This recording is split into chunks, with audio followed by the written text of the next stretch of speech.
April Ashworth's scream echoed through the marble-floored penthouse as she clutched her phone, security footage showing Celeste walking straight into the storm. "What do you mean she just walked out?" April demanded. "She's blind. She can't navigate alone." Henry Kane, April's executive assistant, was already coordinating with security teams throughout the building. His fingers flew across multiple screens, pulling up camera footage from every exit. "She took the main elevator down to the lobby at 4 p.m., he reported. "That's impossible," April whispered. Police sirens wailed in the distance, growing louder as they approached Meridian Tower. Detective Sandra Okafor arrived within minutes, bringing a specialized child abduction team. "We've already issued an Amber Alert," she informed April. "Was there any indication of where she might have gone? Any unusual behavior recently?" April shook her head, then stopped her Braille reader. "She's been using it more often lately and said she was reading new stories." She led the detective to Celeste's room, a meticulously designed space with adaptive technology seamlessly integrated into colorful, child-friendly furnishings. The Braille reader sat on Celeste's desk. Detective Okafor examined it, pressing several buttons. "We'll need to have our tech team analyze this. There might be—" "Wait," April interrupted, spotting something on Celeste's bed. A small sheet of paper covered in raised dots, Braille. Her fingers trembled as she picked it up. Detective Okafor watched her face. "What does it say?" April had learned Braille alongside Celeste years ago. The message made her blood freeze. "Mama, someone says you're not my real mother. I'm going to find the truth. Someone's been communicating with her," April whispered. Detective Okafor immediately radioed her team. "Possible child abduction scenario. Target may have been groomed through electronic communications." As emergency protocols activated across the city, Henry approached with his tablet. "Miss Ashworth, there's something else." His voice dropped. "The board members are already calling. The Ashworth Foundation Gala is tomorrow night. They're concerned about optics. My daughter is missing and they're worried about optics? There's more," Henry continued. "The adoption agency that placed Celeste with you 8 years ago called. They want to check on her well-being." Suddenly, after 8 years of silence. The timing wasn't coincidental. April felt the carefully constructed pillars of her life beginning to crumble. Everything she'd built, her company, her charity work, her family, all of it hinged on Celeste. And someone knew it. The detective's phone rang. "We have a possible sighting," she announced. A traffic camera picked up a child matching Celeste's description walking past First National Bank toward the Cathedral District. "But that's impossible," April repeated. She couldn't navigate downtown alone.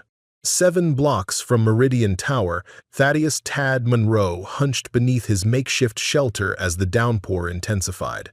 A wounded pigeon fluttered against his chest, its wing bent at an unnatural angle. Tad's fingers, remarkably clean despite his circumstances, moved with practiced precision as he fashioned a splint from a popsicle stick and strips of clean gauze. "Easy now," he murmured to the bird. The commotion of the busy street didn't disturb his concentration. Years of battlefield surgery had taught him to work amid chaos. But something caught his peripheral vision, movement that triggered his trained instincts. A small figure weaving through pedestrians, head held high despite the rain. A child, alone. Tad gently placed the splinted pigeon into a small box lined with cloth and tucked it beneath his shelter. His focus shifted entirely to the girl moving through the crowd. She carried no umbrella, her clothes already soaked through. What struck him was her confident stride, purposeful, determined. Pedestrians parted around her, some casting concerned glances at the unaccompanied child, but no one stopped her. Tad rose to his feet, wincing at the familiar pain in his right knee. He grabbed his worn canvas bag and moved into the crowd, keeping a careful distance. Something wasn't right. The girl navigated around obstacles without hesitation, yet she moved like someone who had memorized a route rather than someone responding to their environment. When she reached the busy intersection at Cathedral Square, Tad's concerns spiked. The girl stopped at the curb as the crossing signal turned red, but her attention was focused on a phone in her hand. A message appeared to absorb her completely, causing her to step forward despite the signal.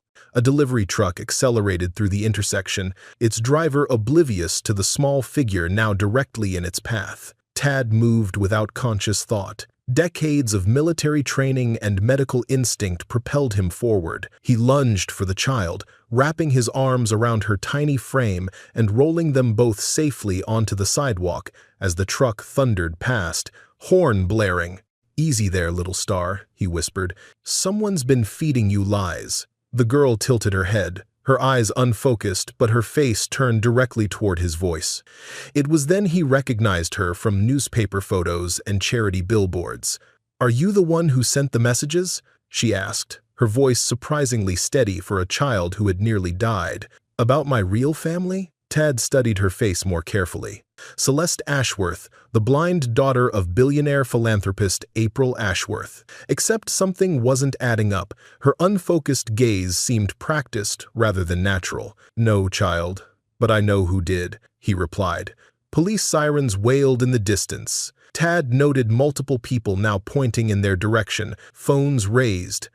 It wouldn't be long before authorities arrived. And with his appearance, he knew how it would look, a homeless man with the missing Ashworth heiress. "We need to move," he said gently. "There are people looking for you, but not all of them want to help." "You know about the messages?" Celeste asked. "About my real mother?" "I know someone wants you to believe certain things," Tad answered. "But first, I need to get you somewhere safe. Do you trust me?" "Your voice sounds kind, like someone I used to know." Tad guided her toward the cathedral, where he knew Sister Magdalene would be preparing the evening meal for the homeless. The old church had been his sanctuary for years, one of the few places that didn't turn away a man who looked like he had nothing to offer. Police sirens echoed through the narrow streets surrounding Cathedral Square as Tad guided Celeste through a side entrance of St. Michael's Cathedral. The massive wooden door, weathered by centuries of rain and sun, creaked as he closed it behind them. "Are we in a church?" Celeste asked. The acoustics of the space changed her voice, giving it an ethereal quality. "Yes," Tad confirmed. "St. Michael's. It's a safe place." Sister Magdalene looked up from her desk as they entered, her silver-framed glasses perched on her nose. At 78, the nun had spent decades running the cathedral's outreach programs. Her eyes widened at the sight of the child. "Thaddeus," she began cautiously. "Is that Celeste Ashworth?" Tad finished. "She was being lured downtown. Classic trafficking setup." "You poor dear, you're soaked through," she said, helping Celeste dry her hair. "You're safe here." "I wasn't being trafficked," Celeste protested. "I was going to meet someone who knows about my real family." "Celeste," the nun said gently, "did these messages come through your Braille reader? How did you know that?" Sister Magdalene retrieved a folder from her locked drawer and handed it to Tad. "Because you're not the first, child." While Celeste changed behind a privacy screen, Tad flipped through the folder. It contained dozens of cases, children with various disabilities who had received mysterious messages promising reunions with real families. Some had disappeared entirely. Others had been found in trafficking situations across state lines. "We've been tracking these cases for years," Sister Magdalene explained. "They're not random kidnappings. They're targeted extractions of very specific children. Disabled children," Tad murmured. "Not just any disabled children," Sister Magdalene corrected. "Children who were adopted by wealthy, high-profile families. Children whose disabilities generate significant charitable donations, tax benefits, and public sympathy." Celeste emerged from behind the screen, now dressed in dry clothes. "I can hear you, you know," she said. "I'm blind, not deaf." Tad smiled despite the gravity of the situation. The girl had spirit. He guided her to a chair near a stained glass window where afternoon sunlight streamed through in vibrant blues and reds. Carefully positioning himself to observe her reactions, he asked, "Celeste, can you tell us about these messages? When did they start?" 3 weeks ago, she answered. "They said they knew the truth about me. That my mother, April, isn't my real mother. That I was taken from my real family when I was a baby. And you believed them?" Sister Magdalene asked. "Not at first," Celeste admitted. "But then they knew things, personal things about me. They said they could prove everything if I met them downtown today." Tad watched her closely as a shaft of colored light moved across her face. Something caught his attention, a subtle reaction he couldn't ignore. "Celeste," he said carefully, "what color is the light coming through the window right now?" Sister Magdalene shot him a confused look, but Tad kept his focus on the girl. Celeste hesitated. "I don't know what you mean. I can't see colors."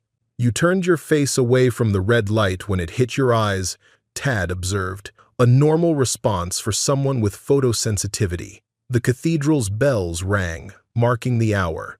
Celeste's head turned toward the sound, but Tad noticed something else.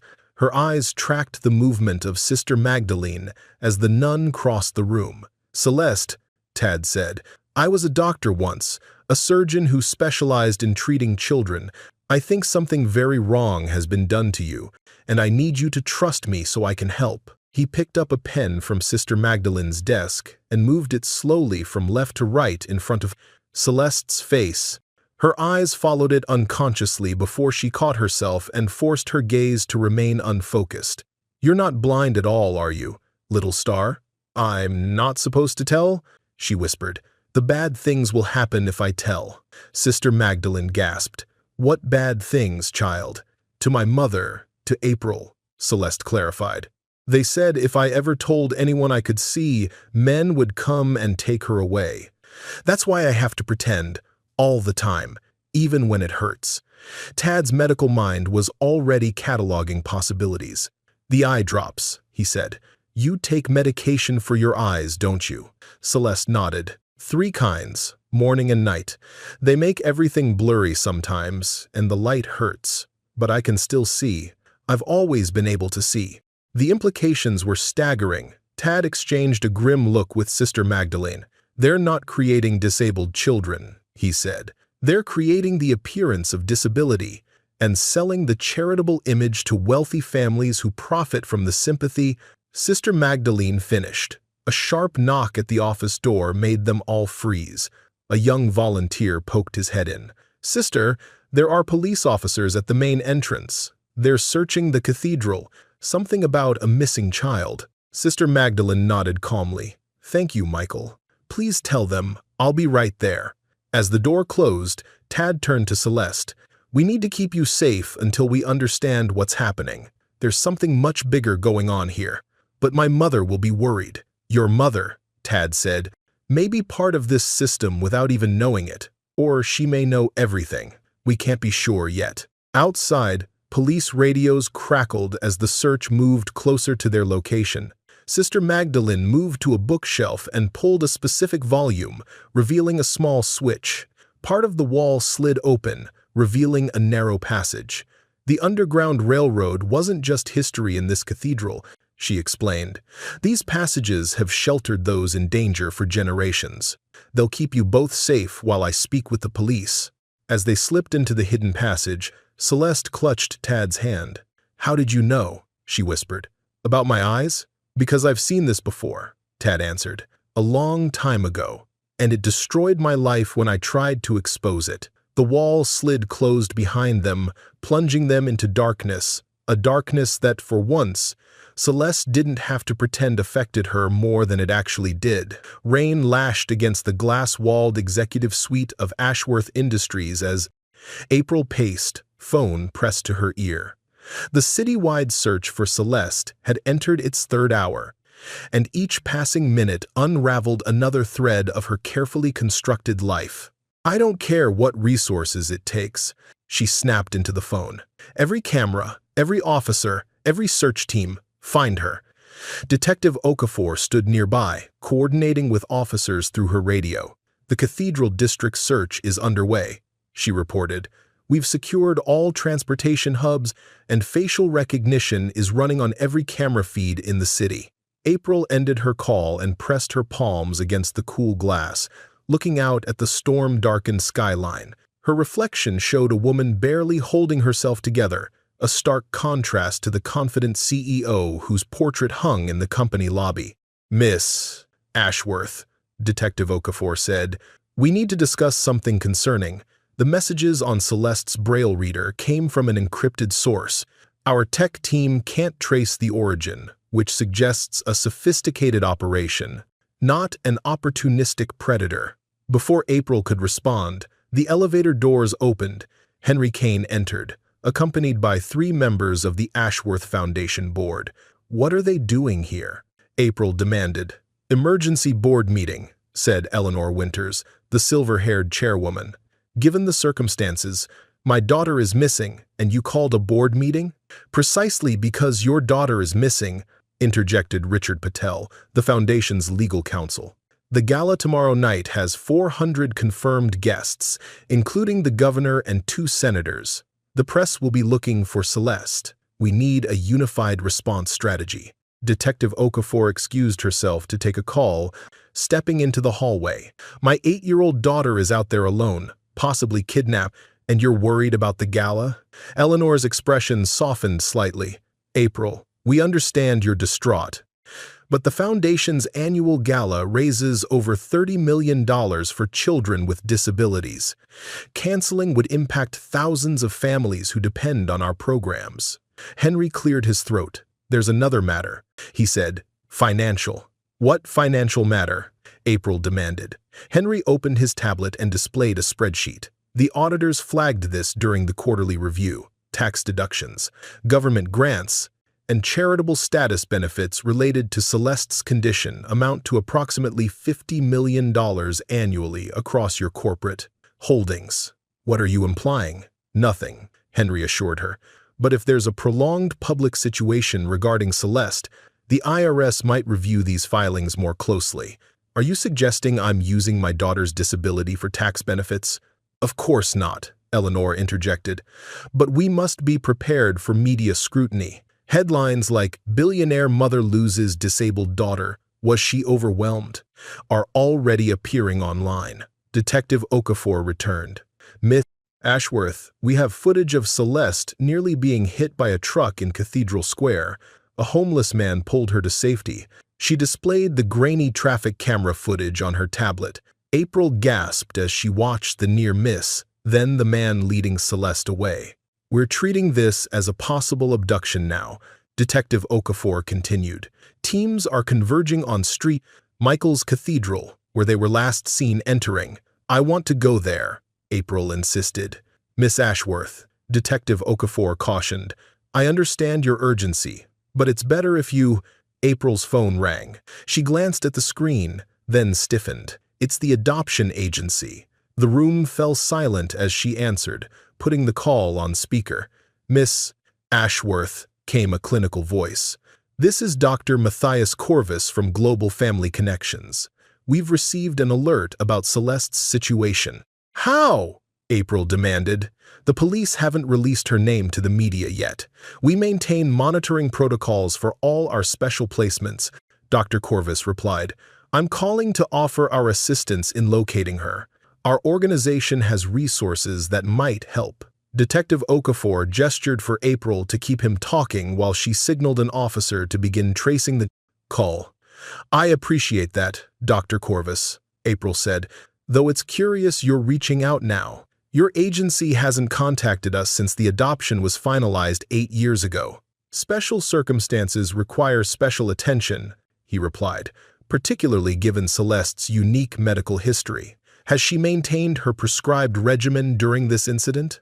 "Regimen?" Detective Okafor mouthed. "Her eye medications," April explained. "She needs them twice daily." "Indeed," Dr. Corvus said, "missing doses could have unpredictable consequences. We strongly recommend locating her quickly. Our team is already en route to assist." "En route?" April echoed. "I didn't authorize. It's standard protocol in our contract, Miss Ashworth. Page 17, paragraph 4. You granted perpetual medical oversight authority in emergency situations." The call ended abruptly.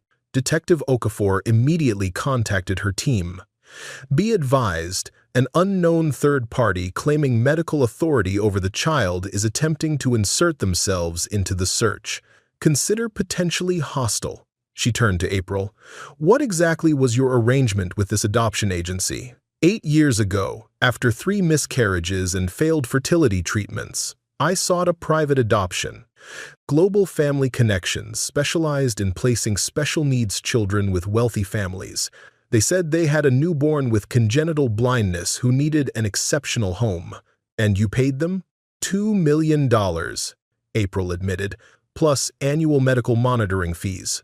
It was presented as a premium placement service for a child with complex needs. Did you ever question why a newborn already had such a specific diagnosis? Detective Okafor asked. They provided detailed medical records, April explained. MRIs, specialist consultations, genetic testing. Everything documented her condition, Henry interrupted, reading from his tablet. Detective, the call was routed through multiple countries, but we traced it to a cell tower near Cathedral Square. Dr. Corvus is already in the city. Miss Ashworth, Detective Okafor warned. I strongly advise, my daughter is out there, April cut her off. And now, I'm not sure who's actually trying to find her or why. I'm going to that cathedral. We'll escort you. But stay behind our officers. If this Dr. Corvus is there too, I want to know exactly what his interest is in your daughter. As they headed toward the elevator, Eleanor called after them. What should we tell the board about tomorrow's gala? Tell them their CEO is busy trying to save her daughter from whatever conspiracy is unfolding. The rest can wait. The elevator doors closed on her determined face, leaving the board members exchanging uncertain glances. None of them noticed Henry lingering behind, sending a text message to an unlisted contact, Ashworth heading to Cathedral. Situation escalating. Orders? Deep beneath street, Michael's Cathedral. A network of tunnels stretched like arteries through the bedrock of the city. Tad led Celeste by the hand, his small flashlight illuminating their path. Despite the darkness, he noticed she navigated the uneven floor with surprising confidence. You really can see, can't you? He asked. Yes, Celeste admitted. Most of the time, when I don't take the medicine, everything gets clearer. But I'm not supposed to skip it. What happens when you skip doses? My eyes stop hurting. The colors get brighter, she hesitated, and I get in trouble. They test me sometimes, drop things or move furniture to see if I bump into them. Who tests you? Your mother? No, the doctors who visit every month. They make notes and ask me to read Braille while they watch my eyes. If I look at something I'm not supposed to see, they increase my medicine. Tad's jaw tightened. After navigating several turns, they reached a heavy wooden door. He knocked in a specific pattern, and it opened to reveal a surprisingly modern medical space, clean white surfaces, examination equipment, and computer stations. Doctor. Evelyn Kai looked up from her microscope, her gray-streaked hair pulled back in a tight bun. Thaddeus, she greeted him, then noticed Celeste. Is that Celeste Ashworth? Tad confirmed. Evelyn, she can see. They've been medicating her to create the appearance of blindness. Dr. Kai approached slowly. Hello, Celeste. I'm Dr. Kai. I help children who've been hurt by bad medicine. Would it be okay if I looked at your eyes? Celeste hesitated, looking to Tad for reassurance. You can trust Dr. Kai, he assured her. She's been helping me document cases like yours for years. Celeste nodded, and Dr. Kai led her to an examination chair. As she began a gentle evaluation, Tad moved to a large corkboard covered with photos, documents, and red string connecting various elements. The Compassion Network, Tad explained. That's what they call themselves. A trafficking ring that doesn't just steal children but manufactures disabilities to increase their value. Dr. Kai administered eye drops to counteract Celeste's medication.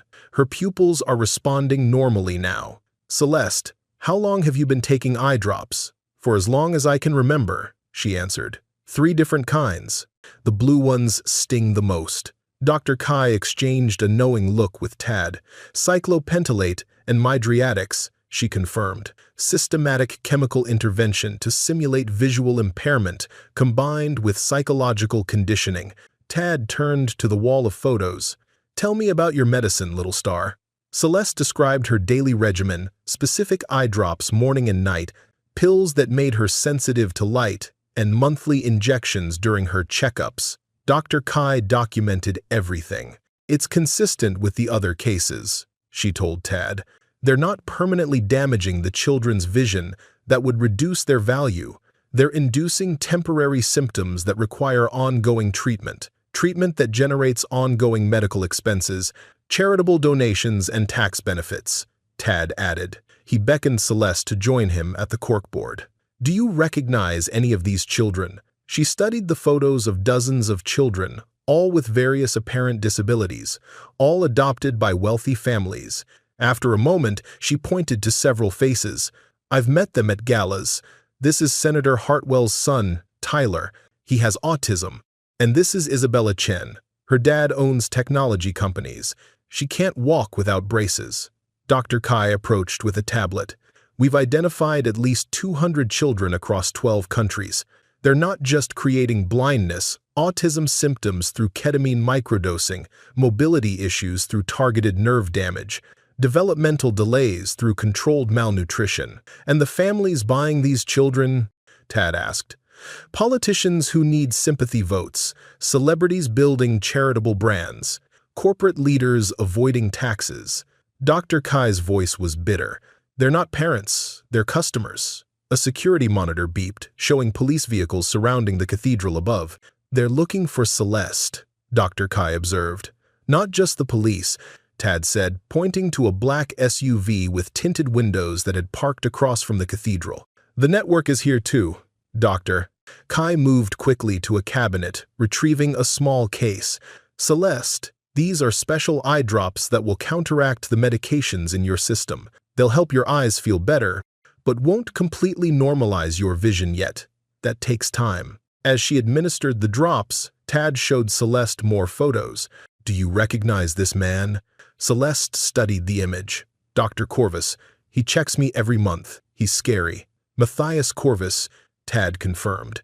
The American coordinator for the network. But he's just the local manager. The operation spans globally, with processing centers in Switzerland, Dubai, and the Philippines.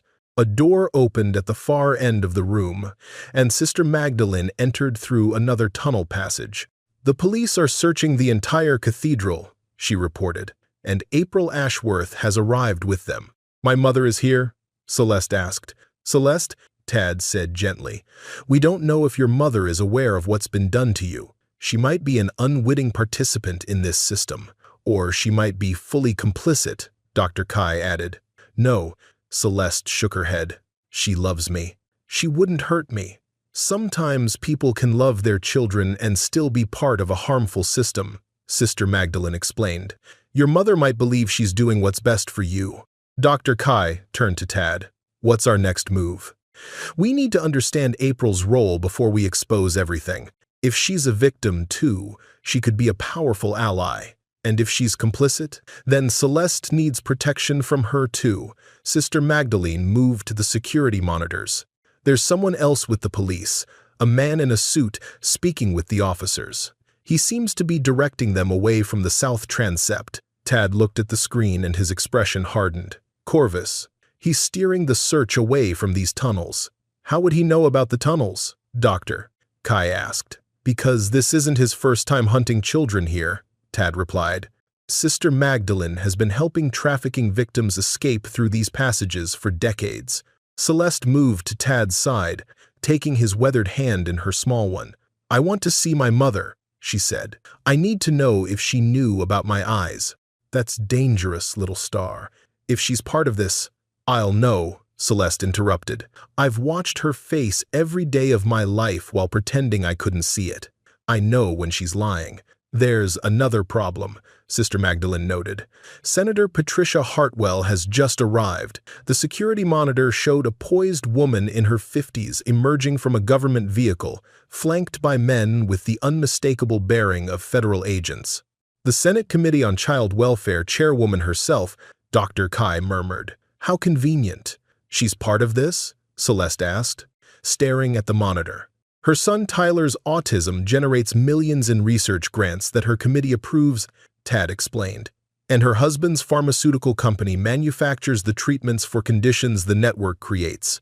Dr. Kai checked her watch. Celeste's eye drops should be taking effect. Her vision will be improving, which means decisions need to be made.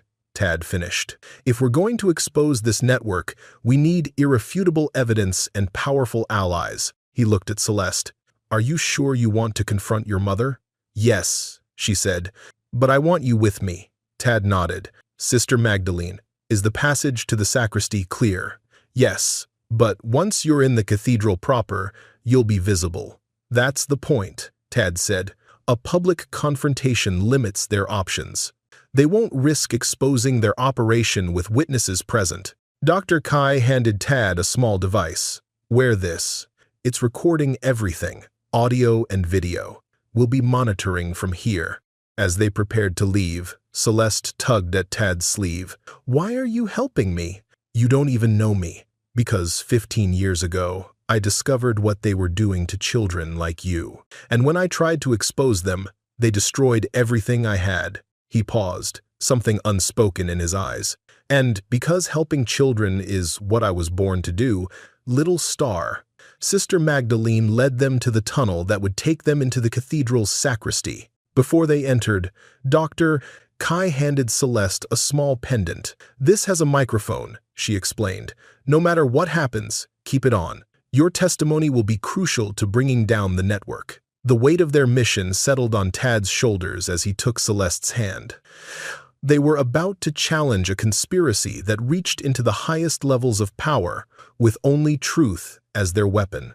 The soaring stone arches of St. Michael's Cathedral's main sanctuary echoed with the footsteps of police officers and search team volunteers. Stained glass windows cast jewel-toned light across the ancient floor, creating pools of color that Celeste could now see with increasing clarity as Dr.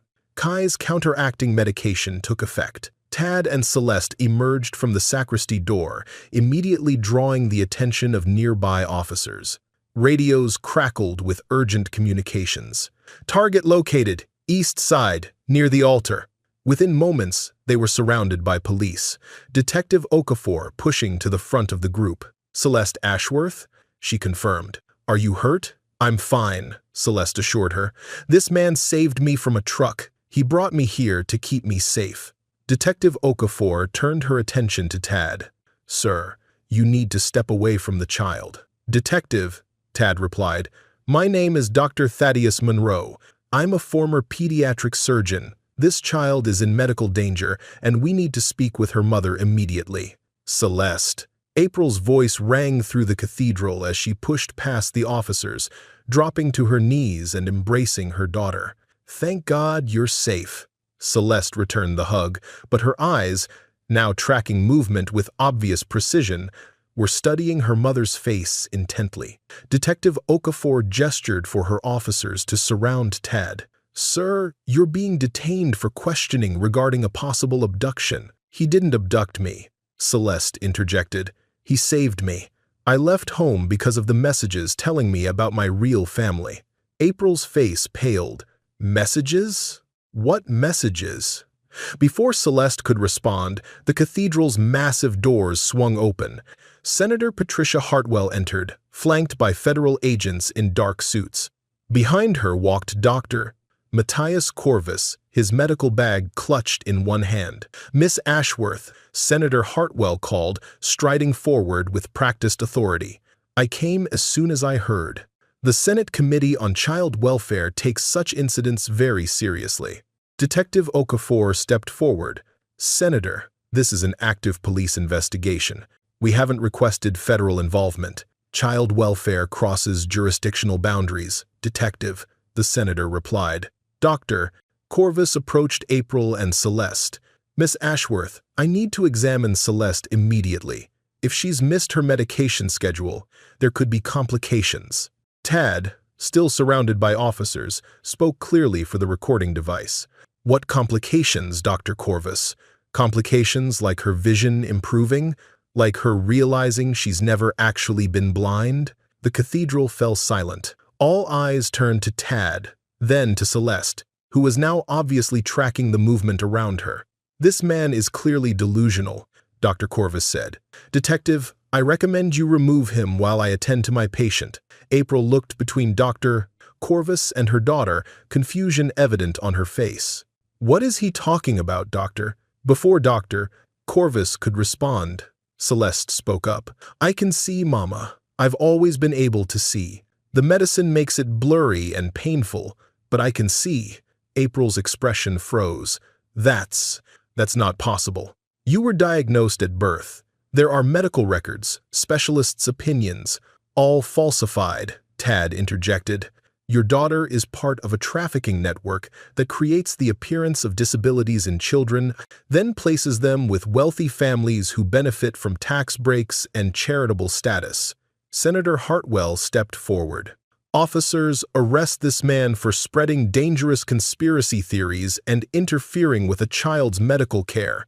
Detective Okafor hesitated. Doctor Corvus, is there any medical test that could verify the child's visual capacity? Of course not. Not without proper equipment, he replied. The man is clearly delusional. Miss Ashworth, we should remove Celeste to a proper medical facility immediately. Actually, Tad countered, there are several simple tests we could perform right here. He addressed Celeste directly. Little Star, can you tell me what color jacket the senator is wearing? Navy blue with silver buttons? Celeste answered. Dr. Corvus recovered quickly. Clever parlor tricks. Someone could have described the senator to her. Then perhaps, Tad suggested, the senator would be willing to write something on a piece of paper that no one else has seen and ask Celeste to read it. Senator Hartwell's composed facade cracked slightly. This is absurd. Detective, I must insist you end this charade and release the child to proper medical authorities. Detective Okafor studied the senator's reaction, then turned to one of her officers. Get me a piece of paper and a pen. She wrote something quickly, then knelt before Celeste. Can you read this, sweetheart? Celeste glanced at the paper. Is this man telling the truth? Yes, detective, he island, the gathered officers murmured among themselves. Doctor, Corvus attempted to approach Celeste, but Detective Okafor blocked his path. I think we need to continue this discussion at the station, she said. April had not moved. I don't understand. All these years, Miss Ashworth, Senator Hartwell said. Your daughter belongs to the network, April. You've been paying rent, not adoption fees. Time to return our property. Tad stepped forward, breaking through the circle of officers. As he approached April, something in her expression changed, recognition dawning in stages. Those blue eyes, the same eyes she saw in the mirror every morning, the same eyes Celeste had inherited. Hello, V-Bird, he said, using a nickname no one had called her in 30 years. We need to talk. April's knees buckled. Dad? The revelation rippled through the gathered crowd. Detective Okafor looked between them, noting the undeniable resemblance now that they stood face to face. That's impossible, Senator Hartwell snapped. Thaddeus Monroe died in a house fire 15 years ago. This is an imposter. No, Tad replied calmly. The fire was set after I discovered what the network was doing. I survived, but everyone was told I perished. It was easier to discredit a dead man than a living one. Doctor, Corvus edged toward the door, but officers moved to block his exit. April stood frozen. You left us, she whispered. Mom died thinking you'd abandoned us for drugs. I never abandoned you, Tad replied. I was taken, destroyed. Everything I tried to tell you about the network was dismissed as paranoid delusions. Detective Okafor made a decision. We're taking everyone to the station. This situation has far too many layers to unravel here. Senator Hartwell's composure returned. Detective, I must remind you who you're dealing with. The federal government has jurisdiction here. Actually, Senator, came a new voice from the cathedral entrance. You don't. Dr. Evelyn Kai walked forward, tablet in hand. Behind her stood Sister Magdalene and several individuals in FBI windbreakers. Special Agent Roberts, FBI Crimes Against Children Unit, a tall woman announced, displaying her credentials. Senator Hartwell, Dr. Corvus, you're both persons of interest in an ongoing federal investigation into child trafficking and medical fraud. The cathedral erupted into controlled chaos as federal agents took command of the scene. Detective Okafor conferred with Agent Roberts while officers secured Dr. Corvus, who had attempted to dispose of his medical bag in a baptismal font. Amidst the commotion, April, Tad, and Celeste found themselves in a bubble of relative calm near the altar. 3 generations of the same family, bound by blood but separated by a conspiracy none of them had fully understood until this moment. "Is it really you?" April asked. "It's me, V-Bird," he confirmed. "And I think your daughter, my granddaughter, deserves to know the truth about her family. The real truth." Celeste looked between them, her eyes, truly seeing them both clearly for the first time, wide with wonder. "You're my grandfather?" Tad nodded. "I am, and there's so much I need to tell you both." Agent Roberts approached them. "Miss Ashworth, Mr. Monroe, we need your statements, but first we should move to a secure location. The network has extensive resources, and this situation is far from contained." As they prepared to leave the cathedral, Senator Hartwell called out from where she was being detained. "This isn't over, Thaddeus. The network reaches further than you can imagine. You'll never be safe." Tad met her gaze steadily. "Perhaps, but for the first time in 15 years, we have something more powerful than fear." He placed one hand on April's shoulder and the other on Celeste's. "We have the truth, and we have each other." As federal agents escorted them through the cathedral's main doors, the evening sun broke through the storm clouds, casting long shadows across the ancient steps. For Celeste, seeing the world without the haze of medication was overwhelming, colors more vibrant, details sharper, and most importantly, the faces of her family now clearly visible. Dawn broke over the federal safe house nestled in the forested outskirts of the city. April stood at the window, watching the golden light filter through autumn leaves. 36 hours had passed since the confrontation at St. Michael's Cathedral, and the world she had known was unraveling thread by thread. In the kitchen, Tad prepared breakfast with the precision of his surgical training, while Celeste sat at the table, drawing with colored pencils, a simple activity that held profound meaning for a child who no longer had to pretend she couldn't see colors. Agent Roberts entered, carrying a tablet and several file folders. "We've gathered the preliminary evidence," she announced. "Dr. Corvus is talking, hoping for leniency." Senator Hartwell, however, remained silent. She laid the files on the table, opening the first to reveal classified military documents. "Operation Charity Shield," Tad explained as April joined them. "A joint CIA corporate program using manufactured disabled children as unwitting intelligence assets and tax shelters for funding black operations." "I don't understand," April said. "Think about it," Agent Roberts replied. "A blind child in the home of a billionaire technology executive. A deaf child adopted by a defense contractor. These children see and hear everything, but no one guards their words around them because they're perceived as disabled. They're perfect surveillance tools," Tad added. "And the families receive massive tax benefits for their charitable adoption, which funnels back into black budget operations." April sank into a chair. "Are you saying Celeste was placed with me as a spy?" "Not just that," Tad said. "Your entire empire, April. They've been steering your investments, your partnerships, your government contracts. You've been funding their operations without knowing it." He displayed a complex web of April's business connections over the past 8 years. Highlighted in red were dozens of seemingly unrelated companies, all ultimately connected to front organizations for Operation Charity Shield. "The adoption agency didn't just place Celeste with you," Agent Roberts explained. "They placed a handler in your organization." She slid a photograph across the table. April stared at the image. "Henry? My assistant? Former CIA operative," Tad confirmed. "He's been monitoring Celeste's condition and influencing your business decisions since day one." Celeste looked up from her, drawing. "Is that why he always brought my eye drops when the doctor visited?" "He said it was to help, but they always made everything go blurry again." Agent Roberts nodded. "We've identified similar handlers in 23 other households, all placed alongside children from the network." "What happens now?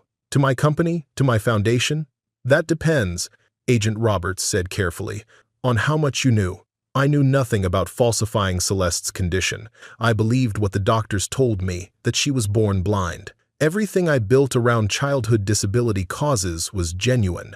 But the tax benefits? Yes, I took them, April admitted. My accountants handled the details.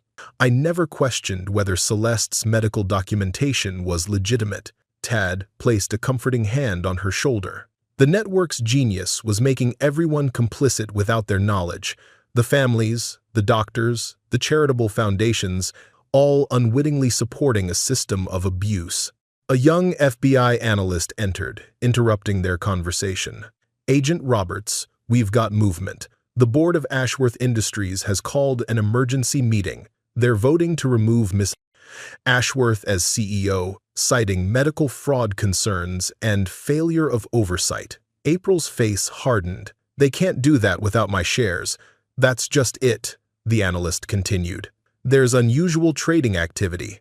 Someone's accumulating your stock at an accelerated rate. The network is moving to seize control of your company, Tad explained. It's their standard containment protocol.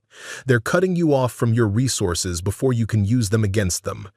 Agent Roberts's phone rang. Senator Hartwell has been released, she announced after ending the call, diplomatic immunity claim via her committee role, and she's holding a press conference in 1 hour. To discredit us, Tad said. Another standard protocol. They'll paint me as a delusional homeless man, April as an overwhelmed mother who neglected her special needs child, and Celeste as a confused little girl manipulated by conspiracy theorists. April paced the room, her business instincts kicking in. We need to counter-message immediately. I still have media contacts who— No, Agent Roberts interrupted. The moment you reach out, they'll trace the communication.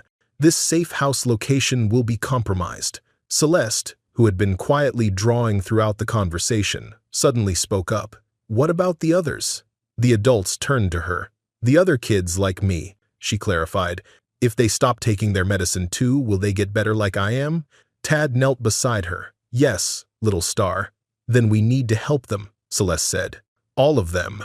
Her drawing revealed what she'd been working on, a remarkably detailed map of locations, names, and connections, all from her memory. These are all the kids I met at galas and charity events, she explained. And these are the doctors who came with them. I remember everything I saw, even when I pretended I couldn't see. Tad examined the drawing. Photographic memory, he murmured. Another reason they wanted her cognitive functions suppressed with medication.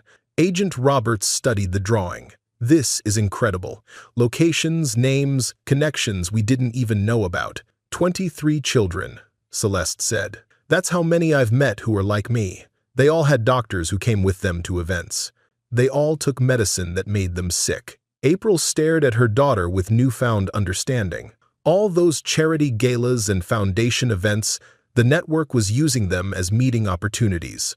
Hiding in plain sight, Tad agreed. A security alert chimed on the safe house system. Agent Roberts checked the monitor. We've got a problem. Unmarked vehicles approaching the perimeter. Tad moved immediately to a window, his military training evident in his posture. Black SUVs, government plates, not bureau standard. How did they find us? April asked. Agent Roberts checked her secure phone. They didn't. At least, not through official channels. Her expression darkened. We have a leak, or a tracker, Tad suggested, turning to Celeste. Your pendant, little star, the one doctor, Kai gave you at the cathedral. Celeste touched the small necklace she still wore. The microphone? May I see it? Tad asked. She removed it, handing it to him. Tad examined it carefully, then cracked it open with a precise application of pressure. Inside, alongside the microphone, was a tiny GPS transmitter. Dr. Kai, Tad murmured. She's been working on both sides. Agent Roberts immediately activated evacuation protocols, directing her team to prepare for immediate departure. We have less than 5 minutes before they breach the perimeter. April gathered Celeste close. What do we do? Tad's expression was resolute. We go underground. I've been preparing for this possibility for 15 years. But the evidence, Agent Roberts began. Make copies, Tad instructed. Everything we have. Celeste's drawing, the Operation Charity Shield documents, all of it. As agents hastily copied files and wiped computers, Tad led April and Celeste to a closet at the back of the safe house. He removed a floorboard, revealing a hidden compartment containing passports, cash, and encrypted phones. "Dad," April whispered, "you knew this would happen? I've been tracking the network since they tried to kill me," he explained, handing her a passport with her photo but a different name. "These are emergency identities, clean, untraceable. I update them every year, just in case." "You've been watching me?" April asked. "From a distance," Tad confirmed. "I couldn't risk approaching you, but I never stopped protecting you. When I saw the news about your blind adopted daughter 3 years ago, I knew the network had found a way to use you too." Agent Roberts appeared. 2 minutes. "Transport's ready at the back exit." Tad handed her a small drive. "Everything I've gathered on the network for 15 years. Names, locations, financial trails. Use it if we don't make it." The agent nodded. "My team will create a diversion. Get to the vehicle and head for the secondary location we discussed." As they moved toward the exit, Celeste tugged at Tad's hand. "What about Dr. Kai and Sister Magdalene? Are they in danger too?" "Sister Magdalene has her own protection network," Tad assured her. "And Dr. Kai?" Celeste pressed. "She's made her choice."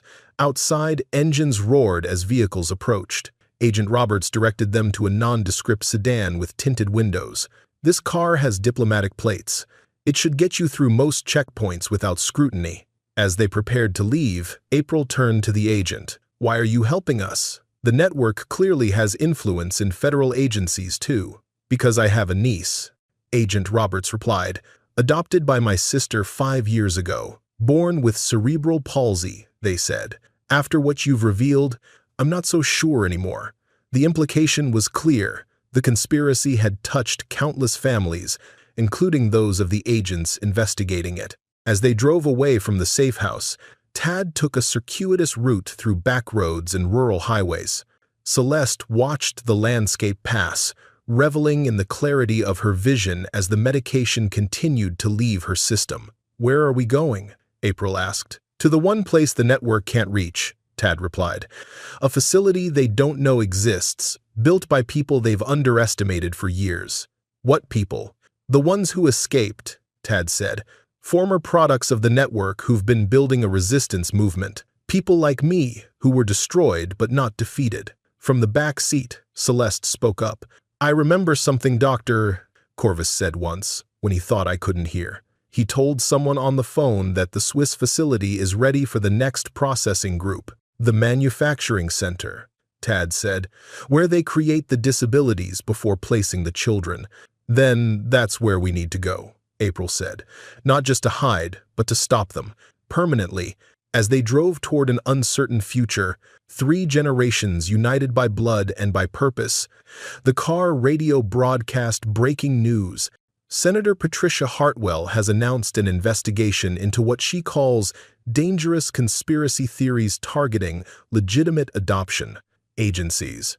Meanwhile, the board of Ashworth Industries has voted to remove April Ashworth as CEO, citing concerns about her mental state following her daughter's traumatic abduction.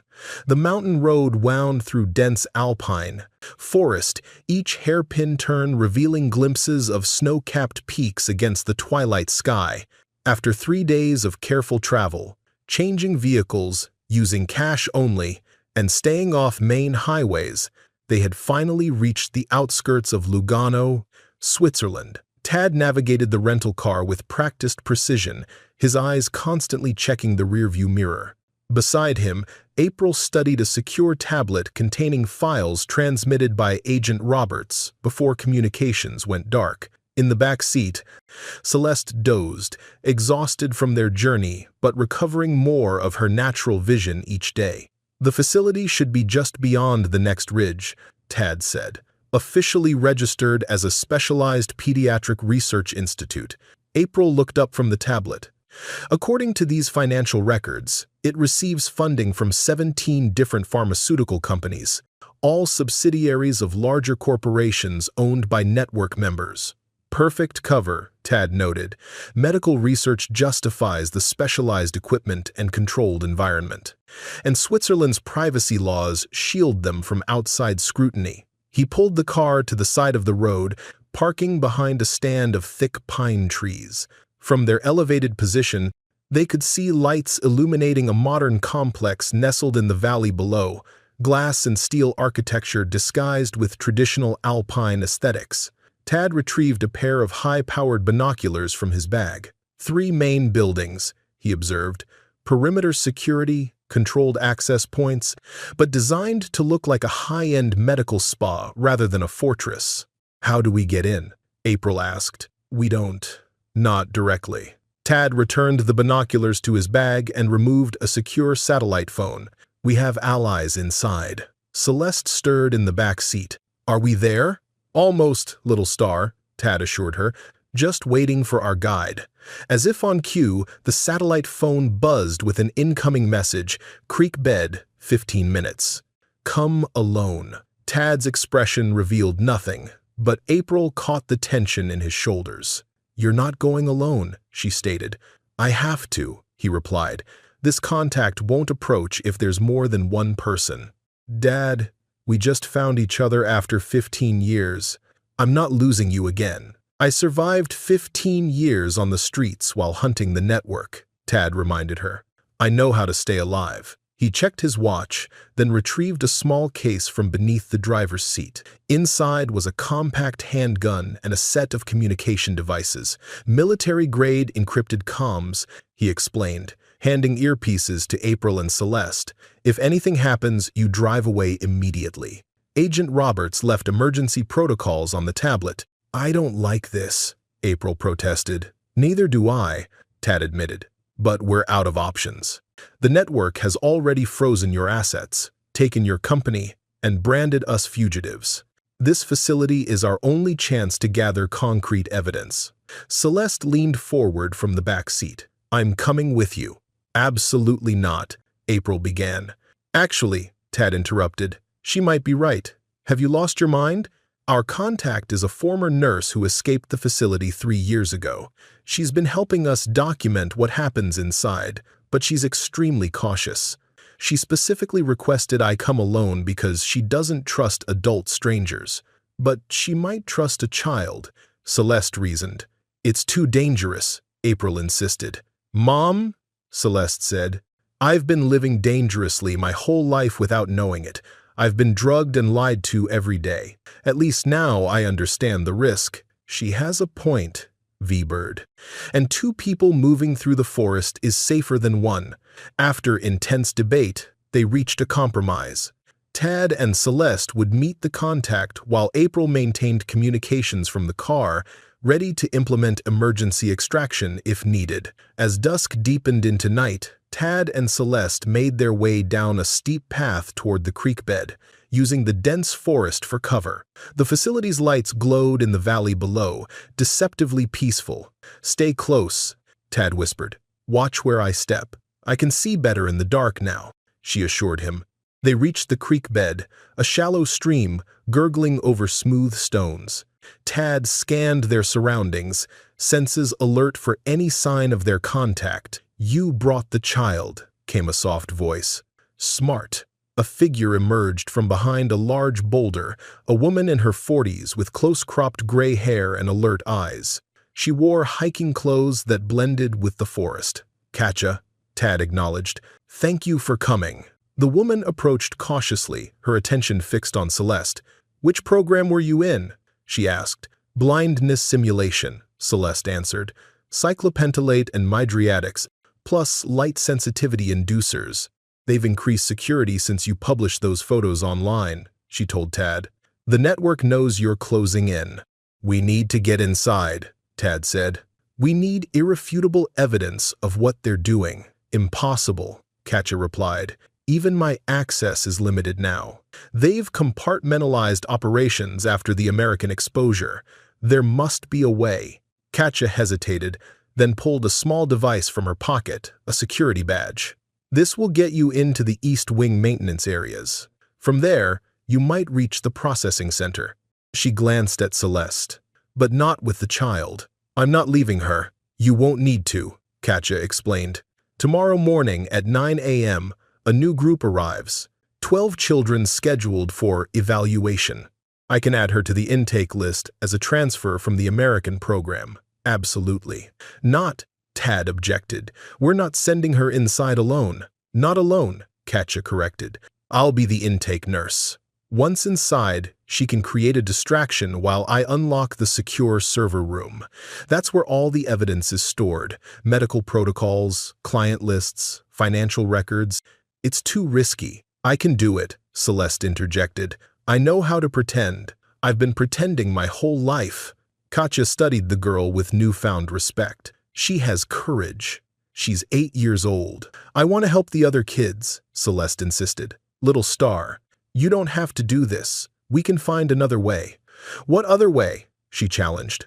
You said yourself the network reaches everywhere. They've taken Mom's company. They're telling lies about us on the news. This might be our only chance. We need to discuss this with your mother, he said finally. Back at the car, April initially reacted with the expected outrage, but as Katja outlined the security protocols and limited options, her business strategist's mind began analyzing the angles. If we proceed with this, she said carefully, what exactly would happen? Katja explained the plan. Celeste would enter as a transfer patient, supposedly being moved from the American program to the Swiss facility for advanced treatment. Katja, as intake nurse, would escort her through processing. Meanwhile, Tad would use the maintenance access to reach the server room, where Katja would meet him during the scheduled systems check. The real goal, Katja emphasized, isn't just evidence. It's the children. 12 new arrivals tomorrow, all healthy children about to be systematically disabled to meet client specifications. You're talking about a rescue operation, not just intelligence gathering, April realized. Both, Tad confirmed. But how do we get 12 children out of a secure facility? April asked. Katja smiled. The same way they bring them in, medical transport. Except our ambulances will take them to safety, not to harm. Our ambulances? Tad questioned. You're not the only ones fighting the network, Katja revealed. We have a resistance movement, former staff who discovered the truth, parents who realized what was happening to their adopted children. We've been gathering resources and planning for this opportunity. She displayed a tablet showing a complex extraction plan. 3 medical transport vehicles, routes mapped through unmonitored forest roads, and a private airfield 20 kilometers from here. We have a humanitarian medical flight registered to depart for Germany tomorrow afternoon, perfectly legitimate cover for transporting children. This seems too convenient, April said. Why now? Why us? Because your public exposure in America created the perfect diversion, Katja explained. The network's resources are focused on containing your scandal and rebuilding their American operation. Security here is actually lighter than usual, as key personnel were dispatched to handle the crisis you created. As they debated the plan's merits and risks, Celeste's voice cut through the discussion. I'm doing it, she stated, with or without your permission. All my life, Celeste continued, people have made decisions about my body without asking me. They put medicine in my eyes to make me seem blind. They made me pretend I couldn't see. Now I finally have a chance to use what they did to me to help other kids. Her voice broke slightly. Please don't tell me I can't. April moved to embrace her daughter, tears glistening in her eyes. When did you get so brave? I've always been brave, Celeste answered simply. I just couldn't let anyone see it. Decision made. They spent the next hours refining the plan. Katja provided schematics of the facility, security protocols, and the precise timing required. Tad would enter through maintenance access at 9 a.m. When shift change created a brief security gap. Celeste would arrive with the other children at 9 a.m., entering through the main medical reception. Once inside, Katja instructed Celeste, you'll go through standard intake procedures, medical history review, preliminary examination, assignment to a treatment group. I'll be monitoring you, but we can't acknowledge each other directly. I understand, Celeste nodded. When do I create the distraction? At exactly 10 a.m., when the children are gathered in the orientation room, that's when the security system does its daily diagnostic cycle, a 2-minute window where cameras freeze on loop. Tad studied the facility's layout. And the server room? Level B2, behind the director's office. You'll need this. Katja handed him a specialized flash drive. It will automatically extract the key files once connected. As dawn approached, the details solidified into a viable plan. Their window of opportunity would be narrow, less than 30 minutes to extract the evidence and initiate the children's rescue before security protocols would detect the breach. If anything goes wrong, Tad told Celeste, forget the plan. Your safety comes first. And yours, she replied stubbornly. April's role would be coordination from outside, monitoring communications and preparing for rapid evacuation once the operation was complete. Though she hated being separated from both her father and daughter, her strategic mind recognized the logic. As the first light of morning touched the alpine peaks, Katja prepared to leave. I have to return before my absence is noticed. Be at these coordinates at 8 a.m. She handed Tad a small device. This will temporarily scramble the perimeter sensors when activated. After she disappeared into the forest, the 3 generations of Monroes sat in the car, the weight of tomorrow's mission hanging between them. We should try to rest, Tad suggested. April reached across to take his weathered hand. I spent years hating you, she admitted. Believing you chose drugs over family, that you died a disgrace. I know, he replied. Now I'm sending my daughter into danger because of your crusade. Her voice wavered. If anything happens to her, I'll protect her with my life, Tad promised. From the back seat, Celeste watched their reconciliation through eyes that saw with perfect clarity, not just physically, but emotionally. Tomorrow, they would confront the machine that had manufactured her disability and separated her family. Whether they succeeded or failed would determine if hundreds of other children would suffer the same fate. Fog shrouded the valley as morning broke over the research facility. From their vantage point on the ridge, April watched through binoculars as a convoy of 3 unmarked vans approached the complex's main gate. Her heart clenched, knowing that each vehicle likely carried children destined for processing, medical procedures that would create artificial disabilities to increase their market value. Transport arrival confirmed, she reported through her encrypted comm device. 3 vehicles, just as Katja predicted. Roger that, came Tad's voice. He and Celeste had already separated, taking positions according to their plan. Proceeding to the maintenance access point. The facility's security seemed routine. Guards checked the vehicles, but the official-looking medical transport passed through with minimal scrutiny. After all, deliveries of research subjects were normal operations. Mom? Celeste's small voice came through the comm. I can see the other kids through the van window. They look scared. Stay focused, sweetheart, April replied. Remember what we practiced. For the next 15 minutes, April monitored communications as Tad infiltrated through the maintenance tunnel and Celeste arrived with the other children. The plan was in motion, each piece moving into position like a complex chess game. I'm in, Tad reported at 9 a.m. Maintenance corridors are clear. Proceeding to sublevel bone, April checked her watch. 1 hour and 10 minutes until the crucial distraction. She forced herself to breathe steadily, though every maternal instinct screamed to abort the mission and protect her child. Inside the facility, Celeste stood in line with 11 other children, ages 6 to 10. They shuffled forward as medical staff in white coats processed each new arrival. When her turn came, a nurse with a tablet recorded her information. Celeste Monroe, she stated. Transfer from American Program, Visual Impairment Division. Reason for transfer, the nurse asked. Advanced treatment protocol, Celeste recited. Current medication regimen proving insufficient. The nurse nodded, satisfied. Proceed to examination room 3.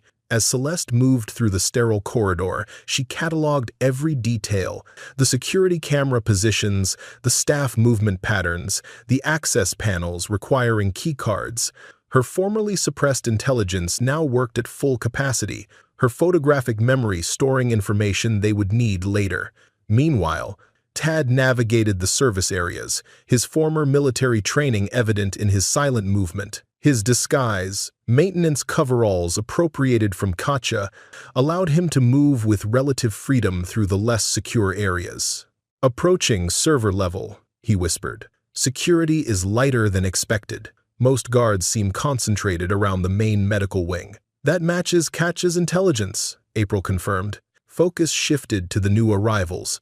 The new arrivals, including Celeste, were gathered in a large orientation room by 10 a.m.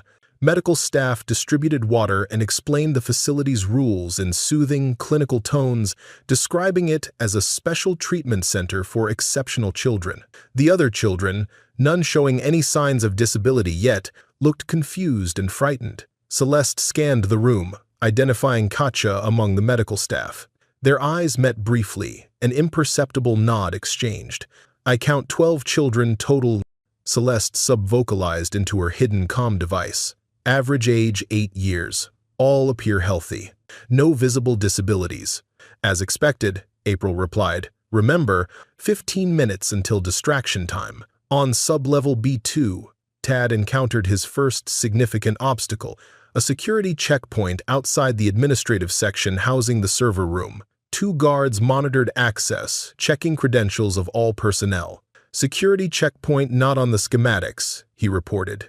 "I need an alternative route." "Checking," April responded, reviewing the facility plans Katja had provided.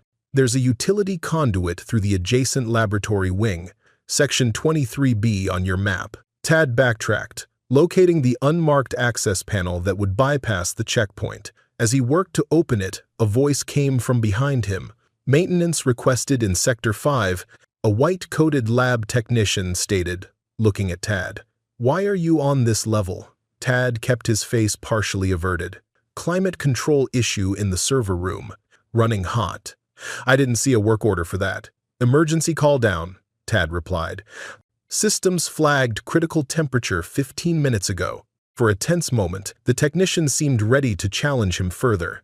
Then his tablet chimed with an alert. "Fine, but check in at the desk next time." He hurried off toward another section. "Close call," Tad murmured. In the orientation room, Celeste watched the clock. 2 minutes until 10 a.m., distraction time. She had positioned herself near a young boy who seemed particularly anxious. "Are you okay?" she whispered. The boy shook his head. "I want to go home. They said my parents sent me here, but I don't believe them. They lied to me too," Celeste confided. "But help is coming." The boy's eyes widened. "Really?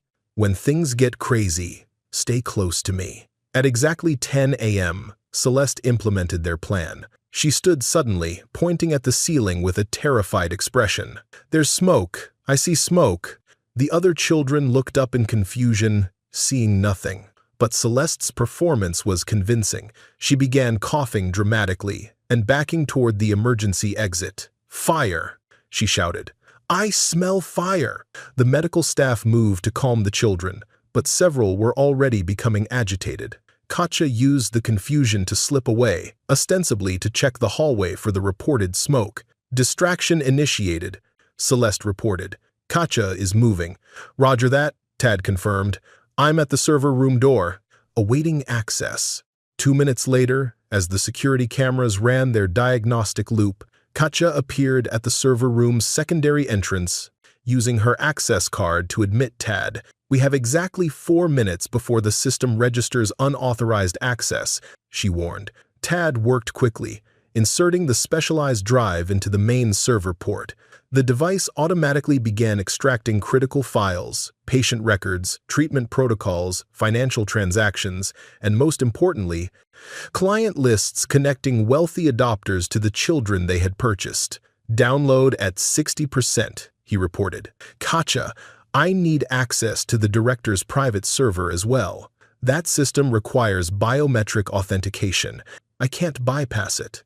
"No need," Tad replied, retrieving a small device from his pocket. 15 years hunting them taught me a few tricks."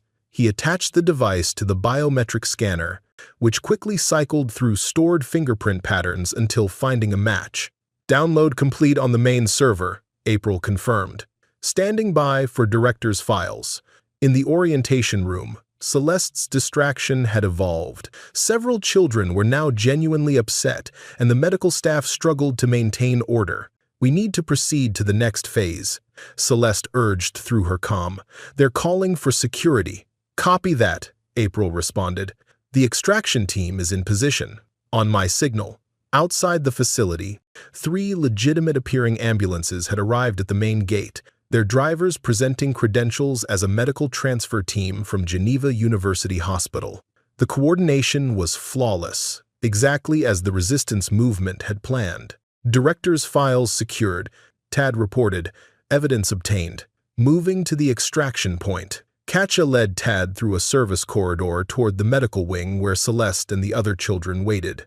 Security will detect the breach any minute. We need to move fast. In the orientation room, the head physician had finally restored order when the facility's lights suddenly dimmed, then switched to emergency power. A calm, computerized voice announced, "Attention all personnel. Security Protocol 7 has been initiated. Please proceed to designated containment areas." "That's our signal," Katja announced. "Children, we need to evacuate immediately. Follow me in an orderly line." The medical staff hesitated, looking to their superior for guidance. "Transfer orders came directly from the director," Katja stated firmly. "These children are being moved to the secondary facility as a precaution." The head physician frowned. "I wasn't informed. It's an emergency protocol," Katja interrupted. Confusion was their ally.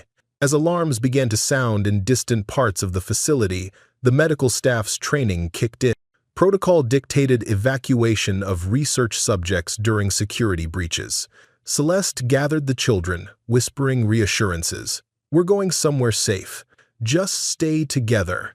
Tad joined them at the medical wing's service exit, where the first ambulance had backed up to the loading dock. His maintenance disguise and Katja's medical authority created a bubble of apparent legitimacy amid the growing chaos. "Transfer team ready to receive. Patience," the ambulance driver confirmed, another resistance member executing their role perfectly. One by one, the children were loaded into the waiting vehicle. Security personnel, focused on locating the source of the system breach, paid little attention to a standard medical evacuation following security protocols. 9 minutes since server access, April reported through the comm. The facial recognition system will reset in approximately 3 minutes. The urgency was palpable as they loaded the last children into the ambulance. Celeste kept the young boy she had spoken to earlier close by her side, calming him with quiet assurances. "All children secured," Tad confirmed. "Katja, you need to come with us. They'll identify your involvement within hours." Katja shook her head. "I need to ensure the evidence reaches the right people. Go, I'll meet you at the rendezvous point." Before they could argue further, a security alert blared through the facility. Unauthorized data access detected. Full lockdown initiating in 60 seconds. All personnel implement the containment protocol. "Go," Katja urged. "The other teams are already moving." The ambulance doors closed as the driver accelerated away from the loading dock. Through the rear windows, they watched Katja hurrying toward another exit as armed security personnel flooded the area. "First ambulance clear," April confirmed from her observation point. "Second and third vehicles exiting through north and east gates. Rendezvous at checkpoint Alpha in 20 minutes. Inside the ambulance, Celeste moved among the confused children. "It's okay," she assured them. "These people won't hurt you. They're taking us somewhere safe." "How do you know?" asked the boy she had befriended. "Because I can see clearly now. And I'm making sure you will too." As the ambulance wound its way through the mountain roads, Tad verified the extracted data. "We have everything, treatment protocols detailing how they induce each disability, client specifications requesting specific conditions, financial transactions, and most importantly, the client list." "How many?" April asked. 342 children placed worldwide," Tad replied. "Politicians, celebrities, corporate leaders, all benefiting from tax breaks and charitable status while these children suffered. And the evidence of inducing disabilities? Comprehensive. medication regimens, behavioral conditioning protocols, even video documentation of the procedures. They recorded everything. Their scientific pride created a perfect evidence trail. At Checkpoint Alpha, a remote alpine lodge operated by the Resistance, the three ambulances converged. Medical professionals immediately began assessing the children, administering treatments to counteract any medications already in their systems. April arrived shortly after, embracing Celeste with desperate relief. "Never again," she whispered. "I'm never letting you out of my sight again." The reunion was brief as they moved to the lodge's communication center, where Resistance members had established secure channels to trusted media outlets worldwide. "The evidence package is ready," announced a former cybersecurity expert who had joined the Resistance after discovering his own adopted son had been subjected to the network's practices. "We've prepared simultaneous releases to journalists in 27 countries. What about Katja?" Celeste asked, concern evident in her voice. As if in answer, a Resistance member burst into the room. "Vehicle approaching. It's Katja." They hurried outside as a battered service van pulled up. Katja emerged, bloodied but triumphant, carrying additional hard drives. "The director's personal files," she explained, handing them to the technical team. "Everything, including video conferences with government officials discussing the program. You were supposed to meet us at the rendezvous," Tad admonished, helping her inside. "Had to make a detour," she replied with grim satisfaction. "Stopped by the medication storage facility on my way out. Let's just say those chemicals won't be hurting any more children."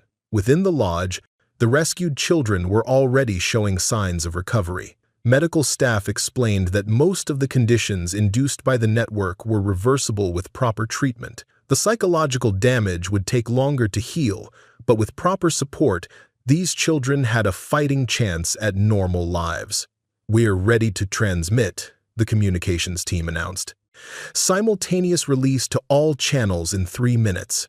April, Tad, and Celeste gathered around the main screen as the evidence they had risked everything to obtain prepared to go public. The client list alone would shake governments worldwide.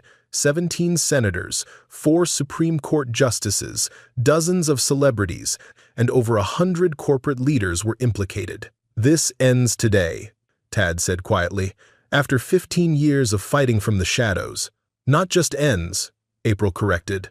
"This is where healing begins." Celeste, standing between them, took their hands in hers. "For everyone." As the countdown reached 0, the truth about the billionaire's daughter who was born blind, until a homeless man discovered the truth, became the catalyst for a global reckoning, a story of manufactured disability transformed into a revolution of healing and justice. 6 months later, April Ashworth stood before the United Nations Human Rights Council in Geneva, the chamber packed with delegates, media, and survivors. "The Hartwell hearings have entered their 14th week," April began. "Thus far, the investigations have led to the resignation of 17 world leaders, criminal charges against 43 Fortune 500 companies, and the identification of processing centers on 6 continents." She paused, allowing the translator to catch up. The audience remained utterly silent, captivated by the woman who had sacrificed everything to expose the truth. "But statistics cannot capture the human cost," she continued. "Each number represents a child who was deliberately harmed for profit, a child like my daughter, Celeste." The chamber doors opened, and Celeste walked confidently to her mother's side. At 9 years old, she carried herself with remarkable poise, her clear eyes meeting the gaze of world leaders without hesitation. "6 months ago, my daughter was known to the world as the blind heiress," April explained. "Today, she sees perfectly, her vision restored after years of induced disability through systematic medication." Celeste stepped to the microphone. "I'm one of the lucky ones," she stated. "My condition was reversible once the medication stopped. Some children weren't as fortunate. Some will carry permanent physical damage from what was done to them." Photographs appeared on the chamber's large screens, before and after images of children rescued from the network's facilities worldwide. The contrast was striking. Vacant expressions transformed into alert, engaged faces, slumped postures now straight and confident. 217 children have been rescued directly from processing centers, Celeste continued, and 843 have been identified in adoptive homes, where many are still receiving treatment to reverse their induced conditions.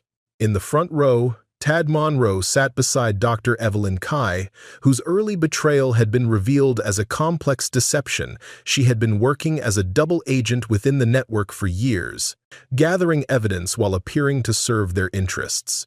Her testimony had been crucial in the early prosecutions. The Vatican has announced sweeping reforms, April reported, after investigations revealed several bishops participated in the trafficking network, using church orphanages as recruitment centers. Religious organizations worldwide have implemented new transparency protocols for all adoption services.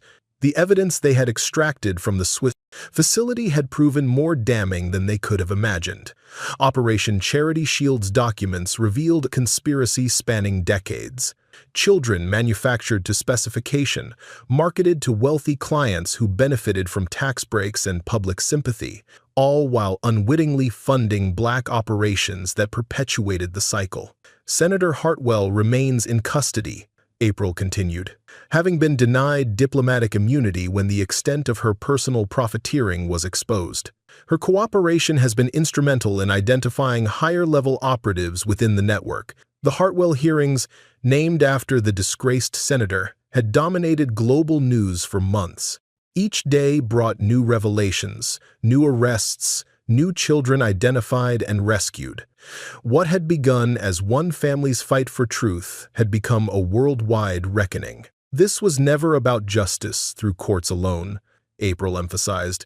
This is about revolution through exposure, about changing systems that allowed vulnerable children to be exploited.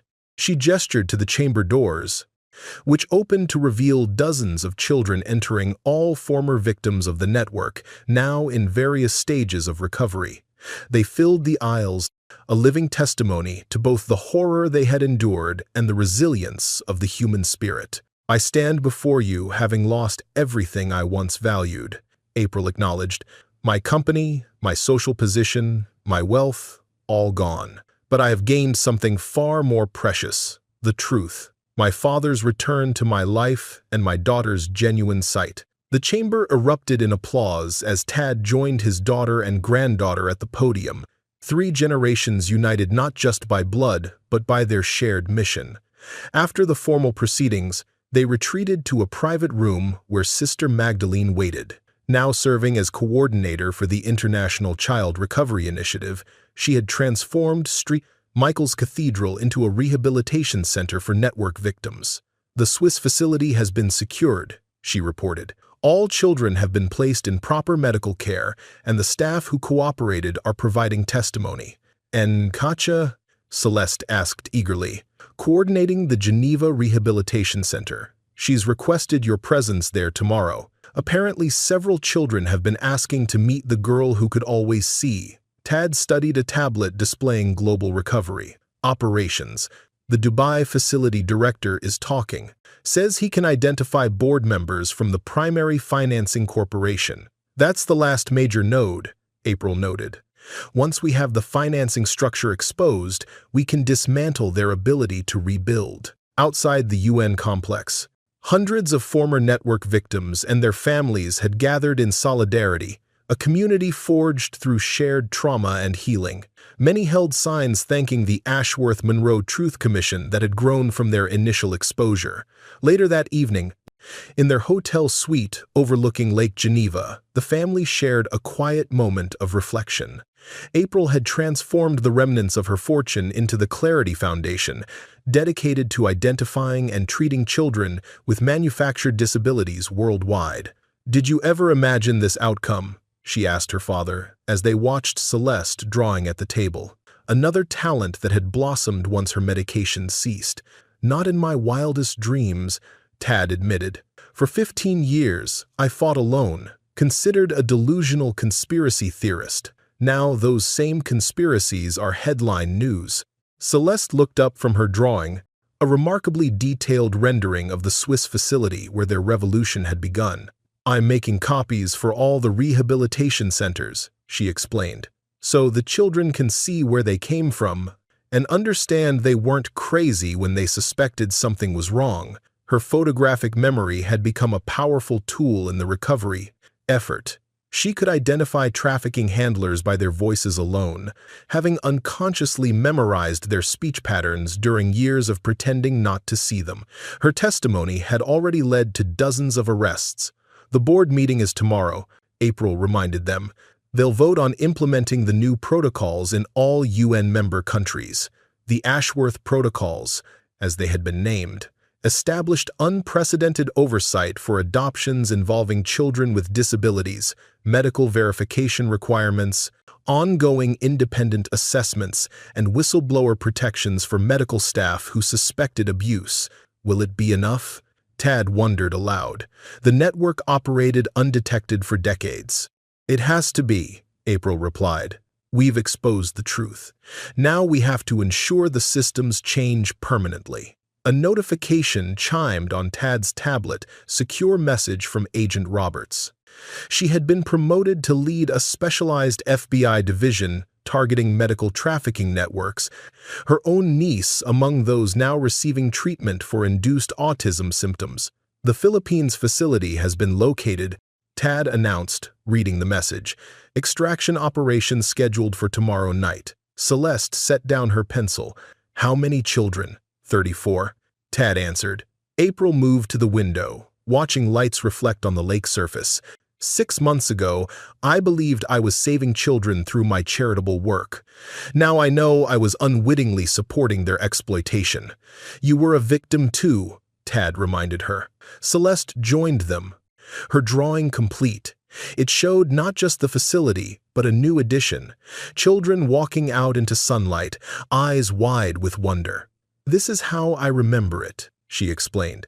"Not the fear, but the moment we all realized we could be free." The following morning, they visited the Geneva Rehabilitation Center where Katja greeted them with unexpected news. "Dr. Corvus has offered a complete confession in exchange for consideration in sentencing. He's provided access to offshore accounts containing over $3 billion in network proceeds, money that will fund rehabilitation services," April noted. As they toured the facility, children approached Celeste with shy curiosity. Many were still adapting to their improving conditions, learning to walk without induced tremors, discovering visual abilities they'd been told they didn't possess, speaking without manufactured impediments. A small girl tugged at Celeste's sleeve. "Is it true you always knew you could see?" Celeste knelt to meet her eyes. "I knew, but I was too afraid to tell anyone. Were you afraid too?" The girl nodded. "They said bad things would happen to my new parents if I told them. I was told the same thing," Celeste assured her. "But it was a lie. The truth is what sets us free." That simple exchange captured the essence of their revolution, not just exposing a criminal network, but liberating children from the psychological chains that had bound them to silence. Later that day, as the UN board unanimously approved the Ashworth Protocols, Tad stood at the back of the chamber, watching his daughter address world leaders with eloquence and authority. The homeless man who had discovered the truth about a billionaire's supposedly blind daughter had reclaimed not just his identity, but his purpose. The final vote tally appeared on the chamber's display screen: 193 in favor, 0 against, 0 abstentions. Universal adoption of the most comprehensive child protection framework in history. As applause filled the chamber, Celeste sought out her grandfather in the crowd, their eyes meeting in shared triumph. She no longer needed to pretend blindness, and he no longer needed to hide in the shadows. Together with April, they had transformed personal tragedy into global change. That evening, as coordinated rescue operations commenced across 3 continents, Celeste stood on their hotel balcony, watching the sunset paint Lake Geneva in brilliant colors she could now fully appreciate. Behind her, April and Tad reviewed secure communications from field teams reporting successful extractions. Philippines facility secured, 34 children safe. Dubai secondary site located. Operation commencing. Rio processing center neutralized. Medical staff in custody. Celeste turned to her mother and grandfather, her expression serene despite all she had endured. "They tried to steal our light to feed their darkness," she said softly, echoing words she had spoken during an early interview that had gone viral worldwide. "They created disabilities to enable their crimes. They thought helpless children would stay helpless forever." She smiled, the setting sun illuminating her face. "They were wrong. We're not just survivors, we're the revolution, and we see everything now." As darkness fell over Geneva, lights came on across the city, a fitting metaphor for the children worldwide whose lives were being illuminated by truth after years of induced shadows.